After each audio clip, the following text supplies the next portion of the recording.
Hello, and welcome to our program. I am John Smith, and this is Elaine Smith. I did most of the research for this program, so any errors or faults you find are mine. I need to thank many people who helped supply information for the program. They are Elaine's family. She's hogging the camera already. Elaine's family, Harold Schaefer, Marie Sell, June Dotson, and Joe Crowell. Harold is a history buff who has been involved with this cemetery for years. He was a great source of information for me. Marie Sell supplied information about several individuals we will mention. June Dotson supplied much information on her father's family, the Hengst, and Joe Crowell, who some years ago researched and restored a family cemetery on the Ben Nisley farm. We have some of his material over here. What we hope to do is, one, to honor the veterans who are buried in the cemetery. Two, explain a little of the military history of our area in the United States. Three, humanize the people who made that history and are now remembered in the cemetery. And don't be afraid to laugh. There's actually some of this that might be funny. I hope our program will answer some questions, but I expect it may generate as many as it answers. You will have time for your questions at the end of the program. I ask you hold them to then. If this program continues to be successful, we hope to expand it to other cemeteries in the area. We did do the reform section of the Claysburg Cemetery last year. If you know any veteran stories you would like mentioned in future presentation, please tell us. We have contact information for you at the end of the program. As most of you know, the church was built in 1909 as a union church between the German Lutheran and German Reformed. The two groups alternated services, but basically the same people attended both services. It continued as a union church until the 1960s, when the Lutheran congregation closed and it became a single denomination church. The cemetery was established shortly after the church was built.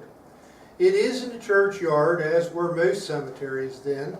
The oldest burials are nearest the church, and the timeline moves out from there. Since the cemetery was not established till the early 1900s, there are no Revolutionary War, War of 1812, or Mexican War veterans buried there. There is a Civil War veteran that we could find, George Shoemaker. No veterans of the Spanish-American War. Many veterans of World War I, World War II, Korea, and now several from Vietnam, and none from more recent wars. Since most of you have other commitments for this afternoon, we have limited our presentation to about 40 minutes. This is not enough time to mention all the veterans buried there. We have selected a few that we could trace through public and family records. We hope you find them interesting. Elaine and I will alternate presenting the program. I will now turn it over to Elaine, who will start the Revolutionary War history.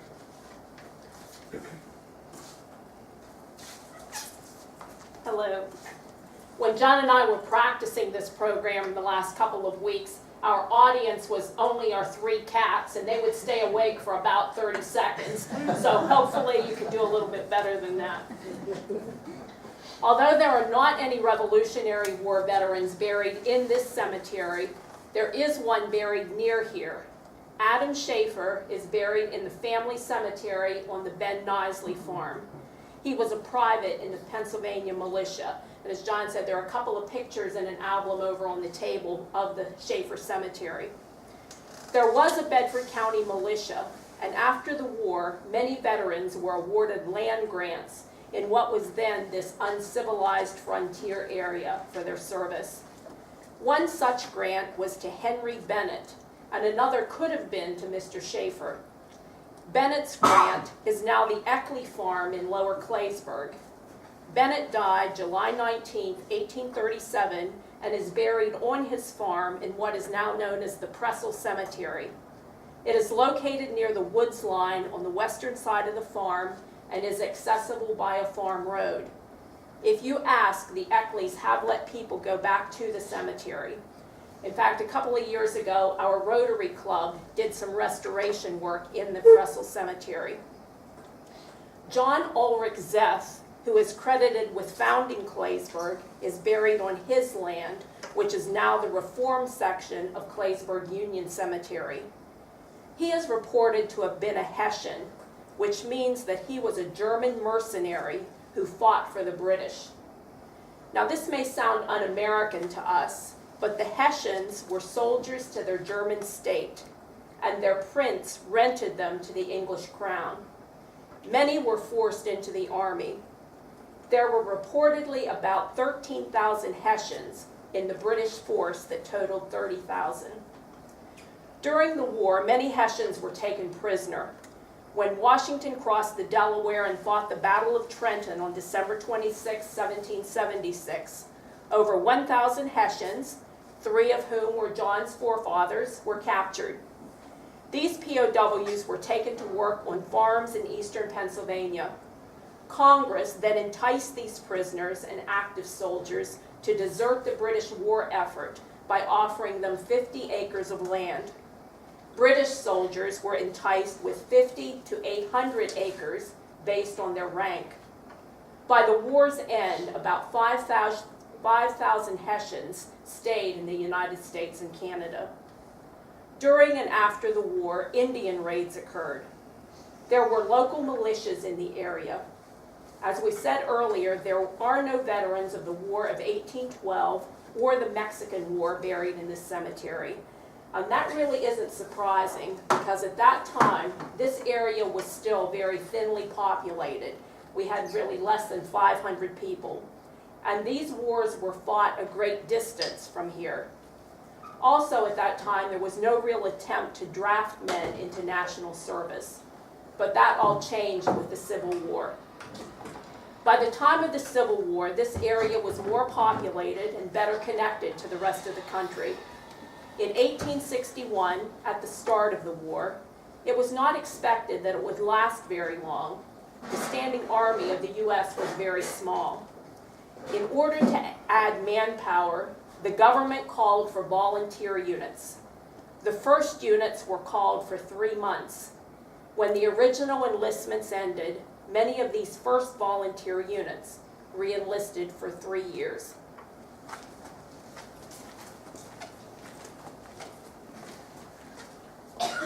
One of these was the 110th Pennsylvania Volunteer Infantry. Company C was from this area of Blair and Bedford counties. Some of its major battles in its first 3-year enlistment were Second Bull Run, Chancellorsville, and Gettysburg. At Gettysburg, the 110th held the flank of the 20th Maine in Wheatfield. The 20th Maine is credited with stopping the Confederate advance there, which possibly turned the entire battle into a Union victory. The local tie to this event is not widely known. In fact, I didn't know it till last year on the 4th of July. I was watching CPN and the battlefield tours. Our next story is also from the Civil War. As mentioned, I don't have much of a holiday, do I?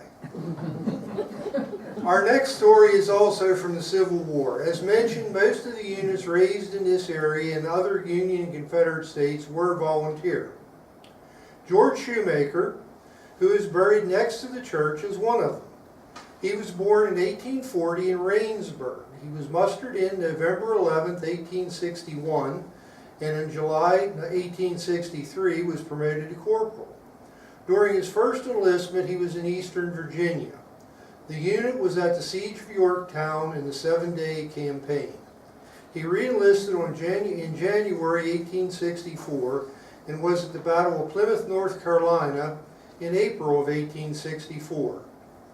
3,000 Union troops, including the 101st, were occupying a town when it was attacked by 15,000 Confederates. Because of the numerical superiority, the town and many of the 101st, including Corporal Shoemaker, was captured.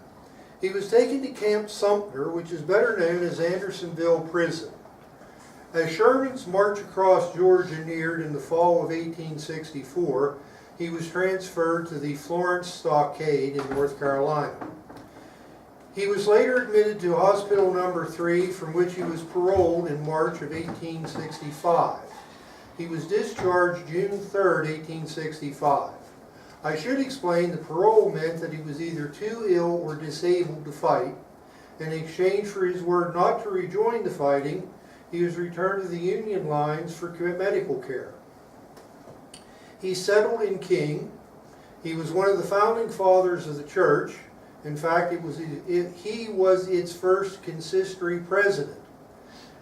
If you go to his grave, you will find there is a John Zurich child buried on the lot.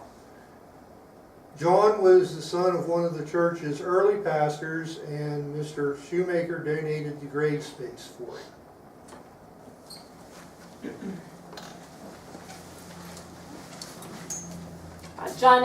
John mentioned Andersonville Prison, and it deserves to be noted. On August 31st, 1864, when George Shoemaker could have been there, the population at Andersonville was reported to have been 31,693 men on a 26.5-acre site for a density of about 1,243 men per acre. Now, the area of the cemetery we're talking about across the road is about 1 acre. So imagine over 1,200 men living in that area. It's just, you can't even imagine it. As you can imagine, the conditions at the prison were horrible. Some of the problems were starvation and scurvy because of lack of food supplies, waterborne diseases such as diarrhea and dysentery, hookworm, and exposure due to lack of shelter. The commandant of the prison, his name was Henry Wirtz. He was a native German, and he was the only person tried and convicted of war crimes in the Civil War. He was hanged on November 10, 1865. His personal responsibility for the conditions, however, has always been questioned, because it appears that he tried to get resources to improve conditions through his chain of command, but his requests were not granted. 3 other points should be noted. First, early in the war, prison exchanges were the common practice, but the Union stopped that practice when the South refused to include black troops in the exchange. This is part of what led to the overcrowding in the prisons. Second, the Union had its own overcrowded and deadly prisons, such as Elmira or Helmira in New York and Camp Douglas, Illinois. Third, the term deadline originated in Andersonville. The deadline was a barrier set back from the walls of the prison, and if you crossed it, you could be shot. Some prisoners committed suicide by crossing the deadline. Now, we said Mr. Shoemaker was a Civil War volunteer. However, not everyone was a volunteer. The initial war fever soon dissipated in both the North and the South, and each side was compelled to resort to conscription or the draft. The South instituted a draft in 1862. It required 3 years of service for those selected between the ages of 18 and 35. Later, as the war prospects dimmed, that pool was enlarged to take in ages 17 through 50. But the minimum age was never enforced, and by the end of the war, boys as young as 12 were serving in combat units. The Union Draft Act of 1863 was the first instance of compulsory service in the federal military services. All male citizens, as well as aliens who declared their intention of becoming citizens between the ages of 20 and 45, could be drafted. No married man could be drafted until all the unmarried men had been taken. So as John likes to say, you had to choose a wife or the army. You took whichever one you thought was the best choice. The Civil War conscription draft policy established that it was within the powers of the federal government to compel military service.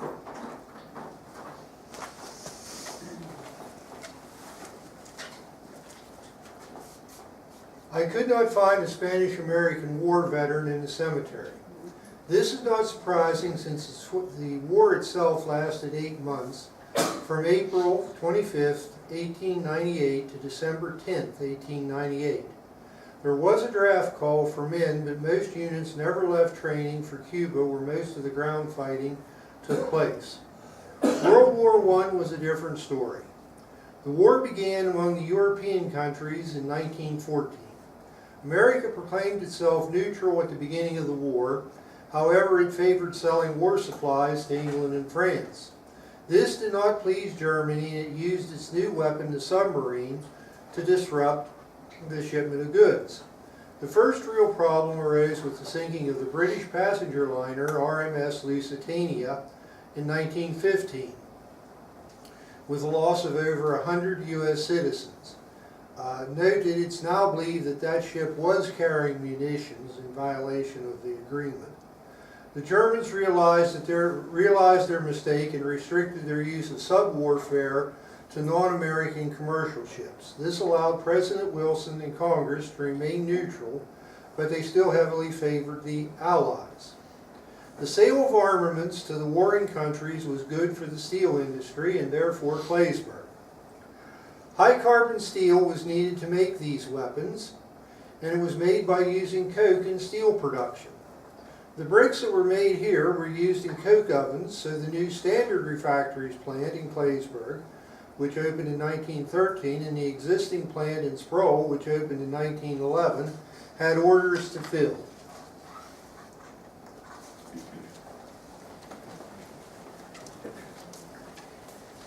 In early 1917, the Germans reversed their restrictions on sinking Allied passenger and U.S. commercial ships. After the sinking of 7 U.S. ships and the release of the Zimmermann telegram, in which the Germans invited Mexico to invade the U.S. Southwest with German support, war fever rose to the point that war was declared on April 6, 1917, and a draft call was put out. A total of 2.8 million persons joined the military. Men who were drafted or volunteered no longer joined local units. Rather, they were sent for basic training and then were sent to various units being formed based on their skills and the needs. War had become mechanized and weapons more specialized. More training was needed by the raw troops to carry on this type of warfare. Because of this training, many troops were gathered together in camps here in the United States. This led to the first danger that the troops faced. Military camps were always rather unhealthy, but a new disease ravaged these camps. In January of 1918, the first wave of the Spanish flu pandemic broke out. This flu was particularly deadly to persons ages 20 to 40 instead of targeting the very young or the very old, as a lot of flus do, and obviously most of the people in the camps were ages 20 to 40. And then there was a second wave of the flu in August. So it is estimated that about 40% of the troops were sickened, and up to 15% of the troops died or had to be discharged because of the illness.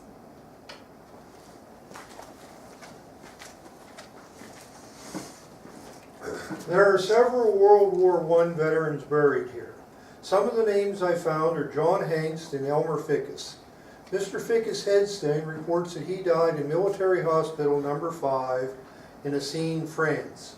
I doubt that he is buried in the cemetery, so his stone is a cenotaph, which means it is a memorial to a person buried elsewhere. John Hengst served as a musician with the 325th Infantry Band. Before leaving England for France, the band played for King George V in London. D. Ray Hanks served with the 328th Infantry Regiment of the 80th Division of the American Expeditionary Force, which that truly was its title. It was known as the Blue Ridge Division because many of its original members were from Virginia, West Virginia, and Pennsylvania. It departed from France on May 31st, 1918. It entered the trenches in support of British troops on July 22nd. On September 26th, it entered into the Meuse-Argonne battle, and it remained in combat until the end of the war. The fighting in World War I ended on November 11th, 1918 at 11 a.m., the 11th hour of the 11th day of the 11th month. But the Treaty of Versailles was not signed until June 28, 1919. With the end of the war to end all wars, the United States again downsized its military. This lasted until the late 1930s, when war clouds started to gather again. In 1935, Italy had invaded Ethiopia. In 1936, the Spanish Civil War started. Then in 1937, Japan was at war with China, and on September 1st, 1939, Germany invaded Poland, which started the European War. With all the military actions just mentioned, the U.S.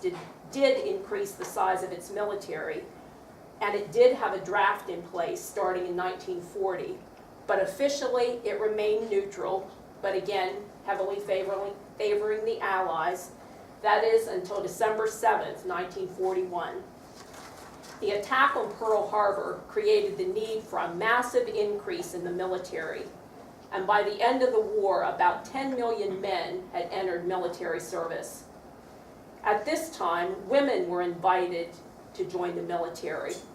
The Army created the WACs, and the Navy created the WAVES.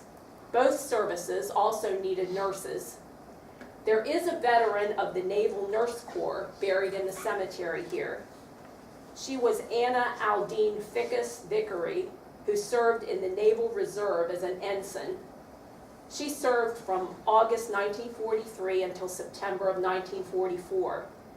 We don't really know her personal service history, but Navy nurses served in hospitals and on hospital ships all over the world. Women also served the war effort locally. The need for high-carbon steel once again created an economic boom in Claysburg. But the length of the war and its manpower requirements created problems for the brickyards. The yards were hard-pressed to find enough men to meet the production. The plants did not employ women in production prior to this, but because of the manpower shortage, that changed. I'm sure most of you have heard that women in the aircraft industry were referred to as Rosie the Riveter. Well, both the Claysburg and the Sproul plants had Rosie the Wheeler. These were women who moved bricks in wheelbarrows from the dryers to the kilns and the finished brick to the shipping sheds. Because of the weight of the brick, the women's wheelbarrows were modified to have 2 front wheels instead of 1, so they could push them a little easier. There are also stories of boys as young as 14 who left school in the afternoon to work second shift at the brickyard, and of retired men who returned to work to help keep up production. The Pennsylvania Railroad was equally short of people, and they had some Claysburg area women working as Rosie the Welder at the Hollidaysburg car shops. Now, we talked about manpower needed in World War II, so we'd like to mention a couple of our relatives. Because of the need for war materials early in the war, the brickyards and the farmers were able to withhold some men from the draft. However, because of its low population, this created a shortage of draftable men here in Bedford County. My grandfather, Charles Feather, who's buried in the cemetery across the way, was drafted into the Navy when he was 36 years old. At the time, he owned and operated a garage here in King, and he had 6 children. So as you can imagine, it was a real hardship for my grandmother. I remember my grandfather telling how he volunteered for the Navy. You know, he was a local boy, and he had never seen the ocean. I don't even think he could swim, could he?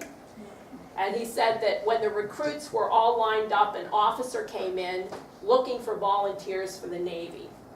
And he said that a couple men stepped forward, and then the officer just went down the line and pointed, you and you and you and you, you're in the Navy. So he said that's how he volunteered. He served on an LST, or a landing ship tank, in the Philippines and Pacific for 3 years. John's father, Roy Smith, was from Riot, which is in Bedford County. He worked at the fish hatchery. He was 33 years old and widowed when he was drafted.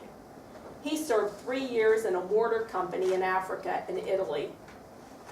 John's dad claimed that he just could not convince the draft board of the value of recreational trout fishing to the war effort, so he had to go serve. Roy was in the Army at the same time as 3 of his nephews. His sister, Clara Hank's 2 sons, Donald and Howard, and the third was his sister Elsie Hinton's son, Harry Hinton. Now, Harry was Roy's favorite nephew, at least during his time of service. That's because both their units were in close proximity in Italy. Roy served as a motor sergeant with a mortar company, and Harry as a baker in a quartermaster bakery. And because the 2 units were so close together, the bakery, or Harry's unit, never suffered from lack of personal transportation, and Roy's unit never suffered from stale bread or pastries because of Harry's unit.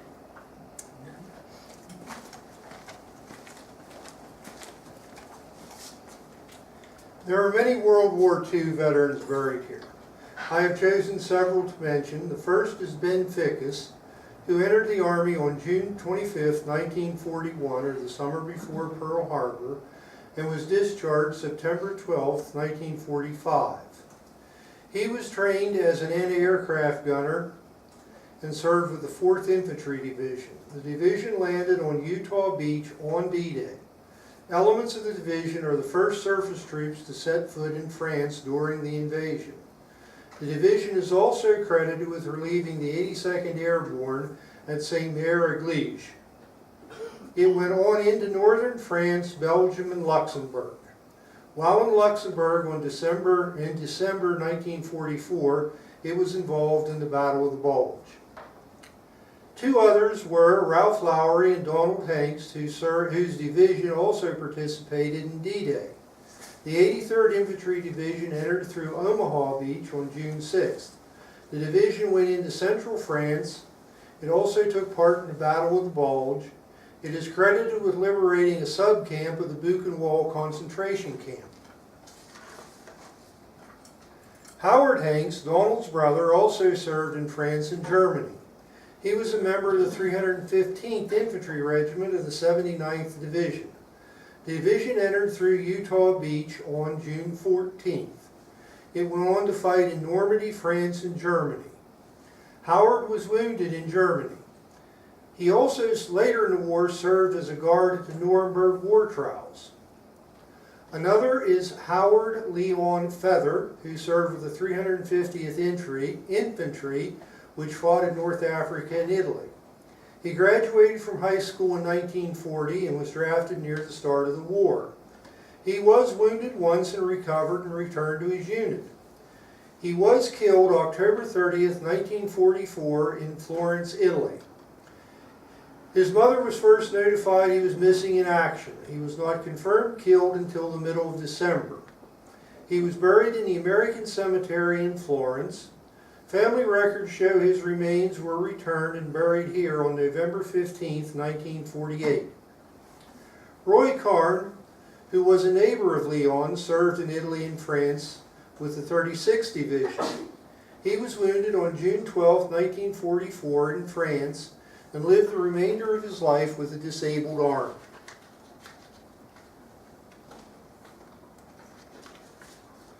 Ralph Red Shoemaker entered the service in 1942 and served 3 years in the Pacific with Company C, 131st Combat Engineers.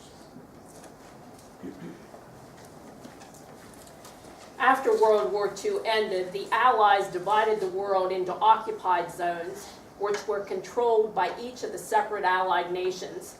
The most famous of these were Germany, and particularly Berlin, where you had an English, French, United States, and Russian sector, but it also occurred in Eastern Europe and Korea. Korea, which had been occupied by Japan since 1910, was divided between the Russians and the United States. The world also began to divide into 2 groups with the democratic countries, England, France, the United States, and others in one group, and the communist countries, Russia, mainland China, Eastern Europe, North Korea, and other Southeast Asian countries in the other. This division gave rise first to a Cold War and then to the Korean police action, or the Korean War.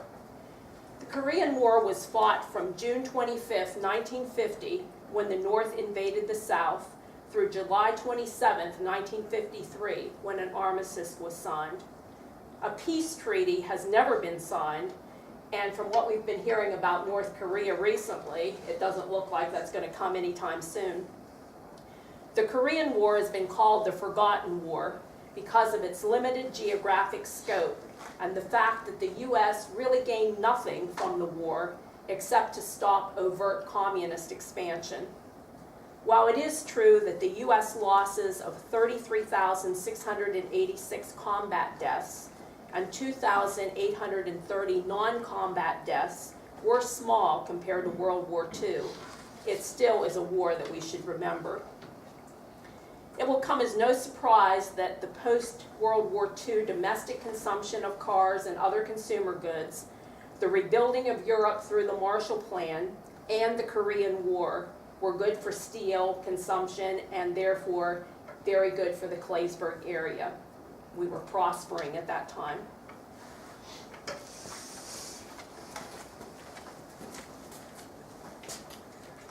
There are several Korean War veterans buried in the cemetery.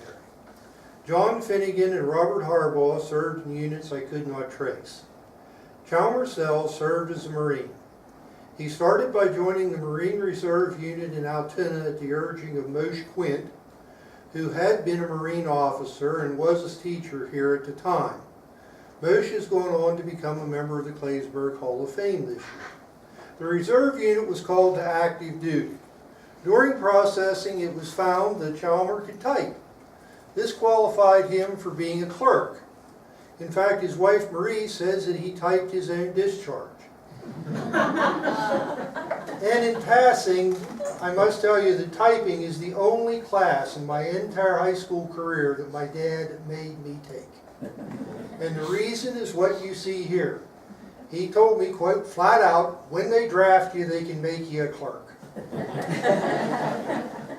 The Cold War and communist expansion continued after the armistice.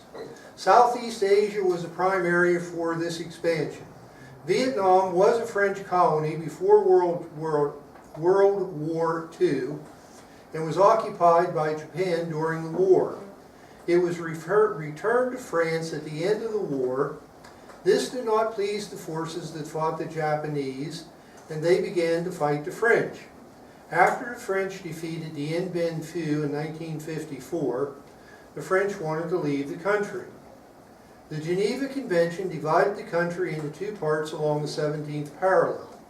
The Communist Party won control of the North, and the non-communist or Catholic faith-based party won control of the South. The North did not want the divided country and began insurgent action in the South. The U.S., fearing the domino theory of a communist takeover of the entire region, began sending advisors to South Vietnam in 1950. This escalated into sending air and naval power in the early 1960s.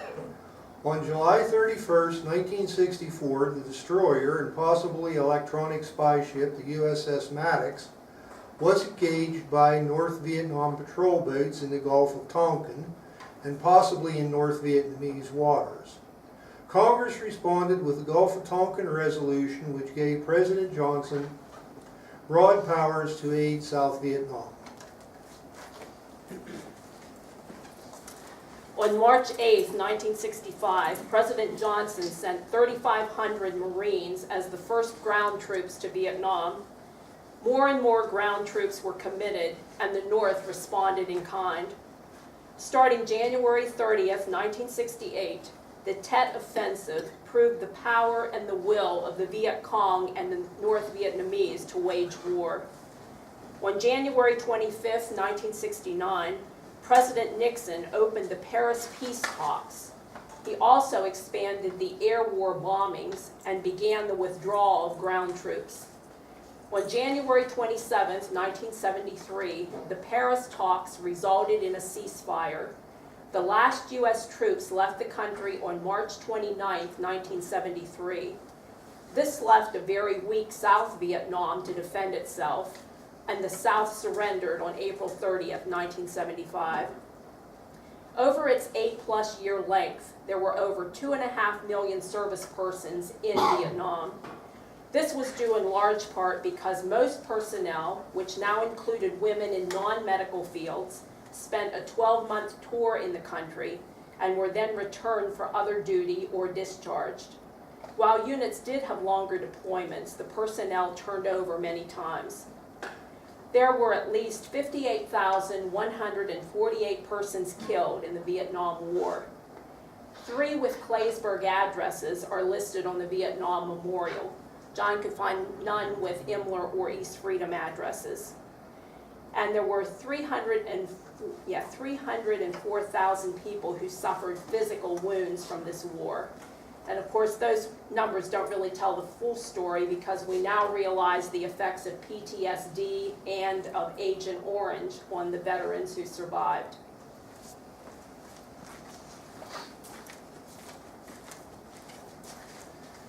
As I said, this was a war in Southeast Asia, and one of the veterans of it is Frank Fickus, who served with the 809th Engineer Battalion. Their mission was to build roads in Thailand. Also at this time, there was a military presence in Europe, mainly Germany. One veteran of this service was Ed Dotson, who served with the 9th Ordnance Company Special Ammunition. The special ammunition was missiles. The period of the late 1950s through the early 1960s was a slow time for steel and therefore Claysburg. The workforce at the plant did not expand again until the mid-1960s, which did parallel the expansion in Vietnam, and then declined again in the mid-70s, which paralleled the peace. The Claysburg plant stopped brick production in 1984 and closed in 1987. The Sproul plant closed in 1960, but did reopen in 1962 to make specialty products, and it still does. This concludes our presentation. I realize there are many veterans we did not mention. I hope you'll share their stories after we finish. Thank you for attending the Legion program and our presentation. I must say it is difficult to do research on veterans serving after the Civil War because they served in many units whose history is lost. I owe Elaine's family, Harold Schaefer, Marie Sell, June Dodson, and Joe Crorrell, a giant thank you for help in providing information for the presentation. As we said earlier, we would like to do other cemeteries. For next year, we would like to do the Sproul Cemetery after the Legion program on Sunday. We do not have any personal connection to this cemetery and would be grateful for any help. We will gladly give you our contact information. Thank you again. The floor is now open for discussion and stories. Yes, Bernie.